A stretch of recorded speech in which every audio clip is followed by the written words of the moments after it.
If there is one thing I have learned about minimalism over the years, it's that the idea or theory behind it is not the same from person to person. What one person might think minimalism is, isn't necessarily what another person might think it is. And also, the reasons why people choose to become more minimal and live a minimalist lifestyle are varied as well. And today I want to share with you a handful of my favorite minimalism quotes and explain briefly why the thoughts and ideas presented within these quotes are important and have helped me shape the way that I live my life.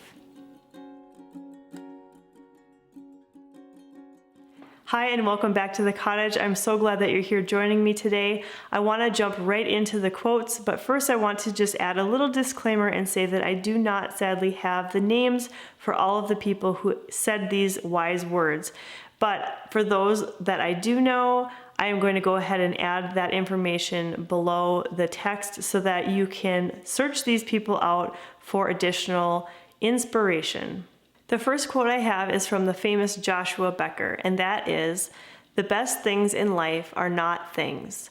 And I had a very clear moment in my life where these words really popped out to me. And you'll have to go back and watch my recent video about why I am a minimalist to find out a little bit more about that instance in my life. But essentially, it was very clear to me on that particular day that things were so insignificant compared to the people I love. As most people would obviously say, they would much rather spend time with their loved ones than with their things, but yet that's not always brought into practice in real life. And so these words have encouraged me through time if I'm ever considering, do I keep this item or do I not? What's more important? Is it my family or is it this thing? And obviously, hands down, every single time that I really think about these words, I am reminded once again that the thing is very insignificant. Quote number 2, "Simplifying my outside has invited me to trust my inside." And you've probably heard it said that a cluttered house makes a cluttered mind, and that is so true. Not only is it hard for a person to focus, but it makes you feel like you can't make good decisions about what to keep and what not to keep.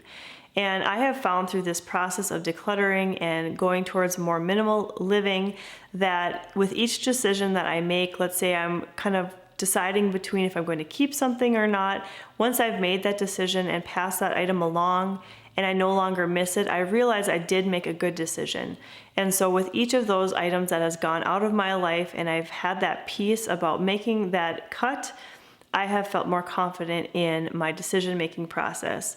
And that translates then not only to decluttering items, but also thinking about going forward with just day-to-day life. And so, for example, if someone comes to me with a volunteer opportunity or a job that I could take on, I feel like I have a more clear process of deciding and being able to say yes or no to that. And so if it's something that I feel like will be beneficial to my life or something that I do feel passionate about, I'm more clearly able to say yes. And if it's something that I feel is not a good fit for my life at this point, I can say no and trust that that decision was a good one. Quote number 3, "The things that you own end up owning you." And this is by Joshua Fields Milburn. If you really take the time to think about all of the moments that you spend caring for the items that you have in your life, you'll realize that it is truly a lot of time. These items cannot care for themselves, and so you are the one that needs to clean them, to repair them if they're broken, to organize them, sort them, move them from place to place. It's all on you as a burden, and these things are not giving anything back to you necessarily. And so if the item is not useful to you as a tool in your life or beautiful and something that you want to keep around, I would suggest getting rid of it, because the more items that you have, the more care time that's going to be taken from your life and the more burden it's going to be for you. Quote number 4, "Your home is a living space and not a storage space."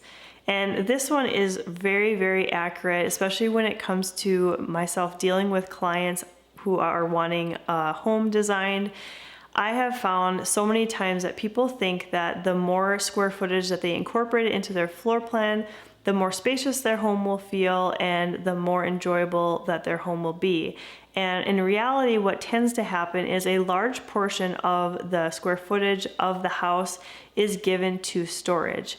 And that constantly amazes me because for me, if you have items in storage, that means they're not being used on a very regular basis. And so the thought of keeping it around for that occasional use is kind of counterproductive in my mind.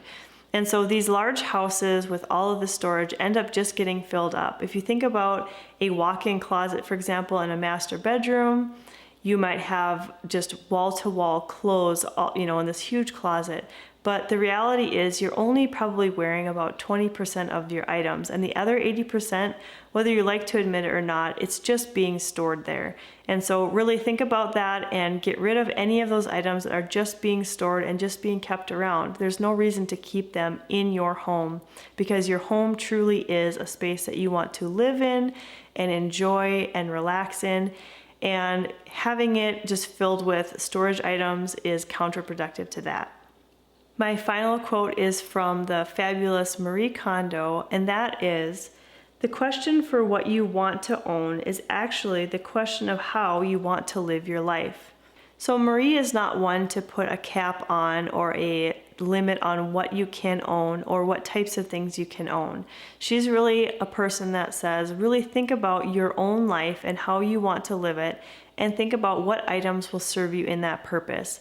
So for example, if you're somebody who wants to be eating off of fine china that was passed down for generations to your family, then be that person, live that life, and keep those items that can help you in that pursuit.